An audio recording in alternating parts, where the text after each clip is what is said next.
Sevens Golden Diamonds, Ermalur, Vadadala.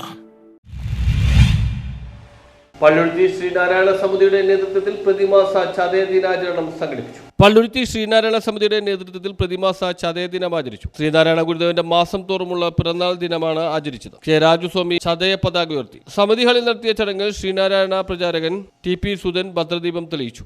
എഴുത്തുകാരൻ ദീപം വത്സൻ ഗുരുദേവ ചിത്രത്തിൽ പുഷ്പാഹാരം അണിയിച്ചു. ടി യു രവീന്ദ്രൻ അധ്യക്ഷനായി. Kannamali sub inspector K T Anilkumar ഗുരുപൂജ സമർപ്പണം നടത്തി. മുൻ councillor Geetha Prabhakaran, K P Rajith Kumar, Vinod Thampi, G Chandran, P S Sukumaran തുടങ്ങിയവർ പ്രസംഗിച്ചു. ശ്രീനാരായണ വനിതാ സംഘം ലളിതാരാജൻ ഗുരുദേവ കീർത്തനങ്ങൾ ആലപിച്ചു. തുടർന്ന് അന്നദാനവും നടത്തി. News bureau, Palluruthy.